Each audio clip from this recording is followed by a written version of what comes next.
नमस्कार। स्वागत है आप सभी का एक बार फिर से मेरे YouTube चैनल पर। बहुत से लोगों ने मुझे कमेंट किया कि कुंडली में बृहस्पति राहु एक साथ हों, उस योग का क्या फल होगा। गुरु चांडाल योग कहता है कोई, कोई गुरु चांडाल दोष कहता है। आखिर ये गुरु राहु का कॉम्बिनेशन है क्या? कुंडलियों में अलग अलग अवस्थाओं में बृहस्पति और राहु बैठे हुए होते हैं। कहीं डिग्री में पास होते हैं, कहीं डिग्री में दूर होते हैं, कहीं बहुत क्लोज होते हैं, कहीं वक्री होते हैं, कहीं नीच के होते हैं, कहीं उच्च के होते हैं। अब ऐसी स्थितियों में बृहस्पति और राहु का संयोग हर कोई व्यक्ति विशेष अपनी कुंडली में देखकर ये समझता है कि ये तो मेरी कुंडली में गुरु चांडाल योग है या दोष है। उसी विषय को क्लैरिफाई करने के लिए मैं आज आपके सामने ये वीडियो लेकर आया हूं कि आखिर ये है क्या, किस प्रकार का है, किस प्रकार से परिणाम देता है, उसके बारे में मैं आज आपसे यहाँ चर्चा करने आ रहा हूं। चर्चा को शुरू करने से पहले यदि आप मेरे चैनल पर नए हैं तो मेरे चैनल को सब्सक्राइब कर बेल आइकन प्रेस कीजिए, क्योंकि समय समय पर इस प्रकार की ज्योतिष से जुड़ी हुई जानकारी मैं आपके सामने लाता रहता हूं। तो शुरुआत करते हैं गुरु राहु के संयोग को। सबसे पहले बृहस्पति और राहु, क्या ये गुरु चांडाल है, क्या ये गुरु चांडाल दोष है या योग है, उसके बारे में यहां चर्चा करने वाले हैं। देखिए, बृहस्पति और राहु ये दो प्लेनेट हैं। अगर इनकी आपसी प्रवृत्ति के बारे में बात करें तो स्वभाव के हिसाब से जमीन आसमान का इनके अंदर अंतर है। बृहस्पति देवताओं के आचार्य हैं जो सामाजिकता, विवेक प्रदान करते हैं, धर्म प्रदान करते हैं, भाग्य बनाने वाले प्लेनेट हैं, क्योंकि बृहस्पति किसी भी कुंडली में 5 भावों का कारक है। पैसा होना और पैसे की समझदारी रखना बृहस्पति के पास है। संतान होना, संतान के साथ व्यवहार कैसा रहेगा, संतान हमारे लिए कैसी रहेगी, बृहस्पति पर निर्भर करती है। भाग्य हमारा कैसा रहेगा, बृहस्पति पर निर्भर रहेगा। कार्य विशेष में कितने हद तक सफलताएं होंगी, कितने बड़े लोगों से साथ ताल्लुकात होंगे, ये बृहस्पति पर निर्भर करता है। हमारा लाभ कैसा होगा, सोर्स ऑफ इनकम कितने समय तक बंधी रहेगी, लाभ के अवसर कैसे होंगे, क्योंकि पैसे का प्रबल कारक बृहस्पति है। इसलिए बृहस्पति को बहुत मुख्य ग्रह माना गया। अब राहु एक छाया पिंड है जिनका कोई अस्तित्व नहीं है। ये जिसकी राशि में बैठते हैं उसके ही फल देने में सक्षम होते हैं। राहु कुंडली में खराब स्थानों में है तो खराब करेगा, अच्छे स्थानों में है तो अच्छा आपके साथ करेगा। जब ये एक छाया पिंड है, और छाया का मतलब होता है किसी चीज को कवर करना, क्योंकि छाया कह लो, स्मोक कह लो, धुआं कह लो, राहु का हमेशा से ग्रहण लगाने में बहुत बड़ा योगदान रहा है।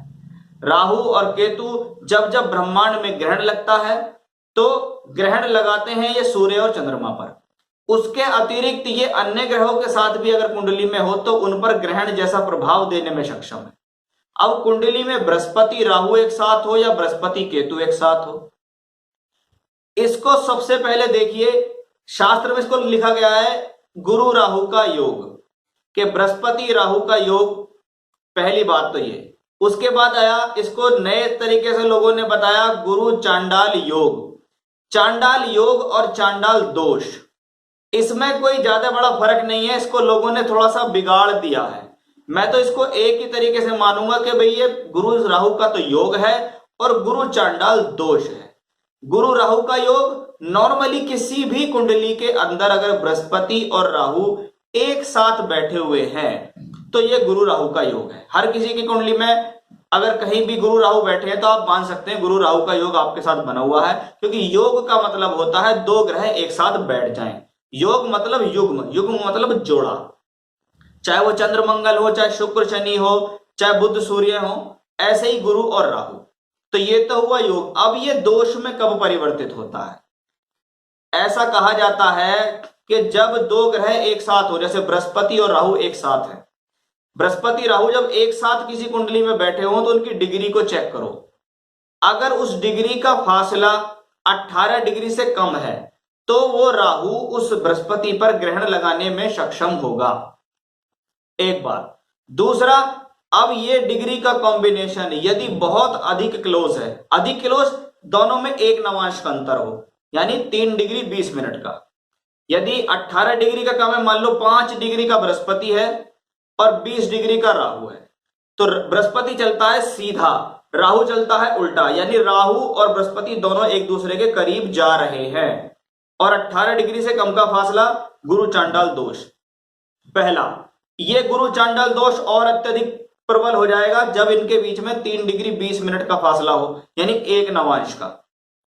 मान लो बृहस्पति की डिग्री 5 और राहु की डिग्री 8, तो ये और ज्यादा प्रॉब्लमेटिक।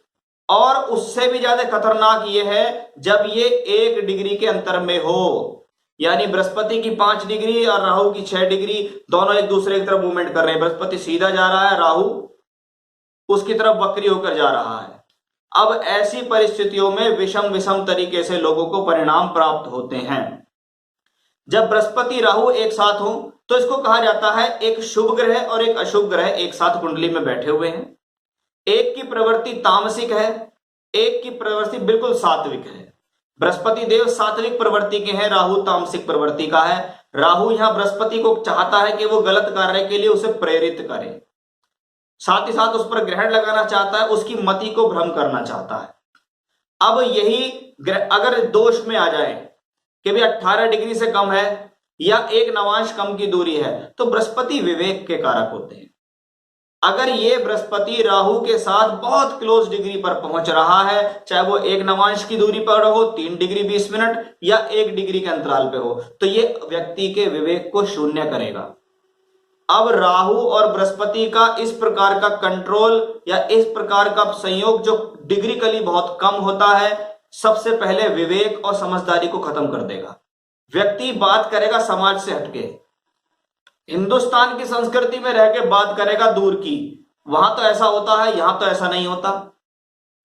वो लोग अंग्रेज तो ऐसे कर लेते हैं, हमारे इंडिया में पता नहीं ऐसा क्या नियम है, हटके चलता है। राहु का काम है हटके चलना, समाज की स्थिति से अलग हटकर काम करने वाला प्लेनेट। अब ऐसे विवेक को शून्य करेगा, बुद्धि समझदारी को शून्य करेगा, तो व्यक्ति समाज को नहीं मानेगा, अपनी ही चलाएगा। इसको कहते हैं बुद्धि के ऊपर पूर्ण रूप से ग्रहण लगना, कि ग्रहण लगा दिया है बुद्धि के ऊपर राहु ने, किसी की नहीं सुनेगा, अपनी कहेगा, कोशिश ये करेगा कि सबसे ज्यादा समझदार जो हूं वो मैं ही हूं। सबसे ज्यादा हानि होती है या विवेकता की, सामाजिकता की, किसी की नहीं सुनता है, अपनी चलाने का प्रयास करता है। और जब वो अपनी चलाता है तो उसको ये नहीं परवाह होती है कि समाज के लोग क्या कह रहे हैं, वो बिल्कुल विपरीत चलता है। और इसके कारण उसका चारित्रिक हनन भी होता है और सामाजिक हनन भी होता है। तो गुरु राहु का ये दोष एक तो इस प्रकार से काम करता है। साथ ही साथ बृहस्पति धन के कारक हैं और बहुत क्लोज में है। व्यक्ति को यही नहीं पता कि मुझे कहां पे पैसा खर्च करना है, कहां पे पैसा नहीं खर्च करना है, पैसा को किस प्रकार से संचित करके रखना है, किस प्रकार से एकत्रित करके रखना है, यहां खर्च करूं, यहां नहीं करूं, यहां इन्वेस्ट करूं, यहां नहीं करूं, या पैसे से संबंधित बहुत सारी तकलीफ ऐसे लोगों को समय समय पर परेशान करती हैं जिनकी कुंडलियों में ये योग बहुत ज्यादा क्लोज बैठा हुआ हो। अब बृहस्पति है पंचम भाव के कारक, पंचम भाव बुद्धि तो है ही है, विवेक तो शून्य हो ही रहा है, संतान को लेकर भी समस्या करेगा। संतान उत्पत्ति होना एक अलग चीज है, लेकिन संतान के साथ वैचारिक मतभेदता देगा। संतान और आपके विचार आपस में नहीं मिल पाएंगे, आपको उसके कारण प्रॉब्लम हो जाएगी। व्यक्ति धर्म के ऊपर सवाल उठाना शुरू कर देता है, कहता है ये भगवान भगवान कुछ नहीं होता, सब बेकार की बातें होती हैं, आप ये ढकोसला कर रहे हो, ये कर रहे हो, वो कर रहे हो। यानी जो 9वें घर का कारक है उसके ऊपर, यानी भाग्य का भी कारक है, स्वयं के भाग्य पर लात मारने की पोजीशन रखता है गुरु चांडाल योग वाला। यानी विवेक तो उसका शून्य हो गया, ना धर्म को मानेगा, ना भगवान को मानेगा, ना किसी चीज को मानेगा, अपनी चलाएगा, अपने आप को सबसे ज्यादा समझदार होगा, लेकिन सबसे ज्यादा मूर्ख होता है। कर्म का भी कारक है, उसी का प्रभाव उसकी सामाजिकता के साथ साथ कर्म पर भी पड़ता है। अपने कर्म को अपने कारण ही नुकसान पहुंचाता है, साथ ही साथ लाभ के ऊपर भी उसका प्रॉब्लम आता है। यानी लाभ, जब कर्म नहीं है तो लाभ नहीं है। इसमें एक चीज और बहुत ज्यादा ध्यान देने योग्य है, ऐसे योग जब ज्यादा अधिकतर प्रभावशाली होते हैं जब कुंडली में या तो बृहस्पति की दशा चल रही हो, उसके साथ राहु हो, या राहु की दशा चल रही हो, उसके साथ बृहस्पति हो। अब बृहस्पति की महादशा में राहु की अंतरदशा आए तो यहां महादशा का मालिक कौन हुआ? बृहस्पति हुआ। यानी बृहस्पति 16 साल का रूल करने वाला प्लेनेट है, उसके अंडर में राहु आया है, तो वो वहां पूरी तरीके से थोड़ी बहुत ये कोशिश करेगा कि बृहस्पति को डगमगाया जाए, लेकिन बृहस्पति उसको कंट्रोल करेंगे क्योंकि रूलिंग प्लेनेट है। अब राहु की महादशा में बृहस्पति की अंतरदशा आ गई, तो रूलिंग कौन कर रहा है? राहु।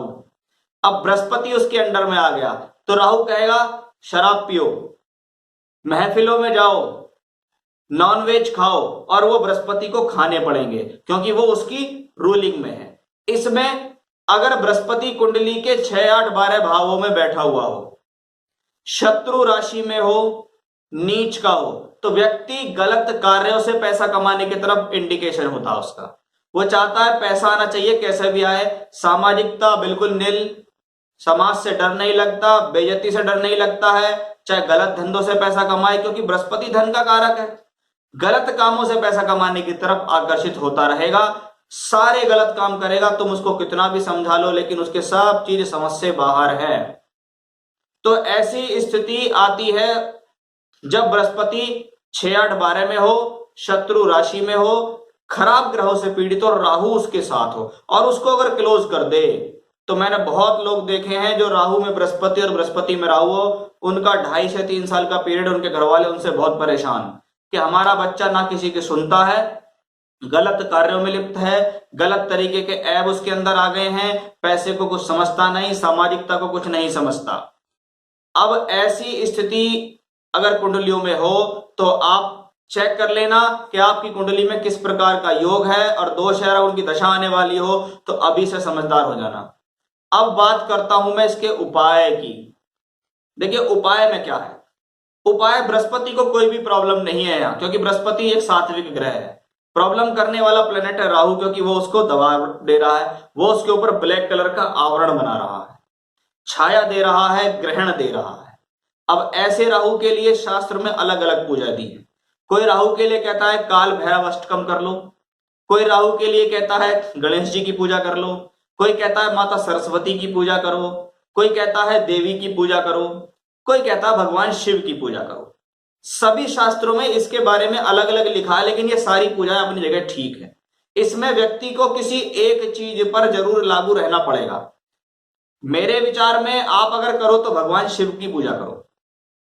शिव में भी जो रुद्र गायत्री का मंत्र है, ओम तत्पुरुषाय विद्महे महादेवाय धीमहि तन्नो रुद्रः प्रचोदयात्, ये जो मंत्र है ये रुद्र की गायत्री का मंत्र है, क्योंकि इसमें हमें सद्बुद्धि लानी है व्यक्ति के भीतर, और गायत्री मंत्र हमेशा सद्बुद्धि देते हैं। तो आपको क्या करना है, या तो आप गायत्री मंत्र करो, या आप रुद्र गायत्री का जाप करो, या आप महामृत्युंजय का जाप करो, लेकिन कम से कम 3 माला रोज नियम से करो। और जिन बातों का व्यक्ति पर प्रभाव पड़ रहा है उनको ध्यान में रखो कि मैं स्वयं गलती क्या करने वाला हूं। पूजा पाठ अपनी जगह है, लेकिन शिव पूजा सबसे बेहतर इसमें मानी गई है।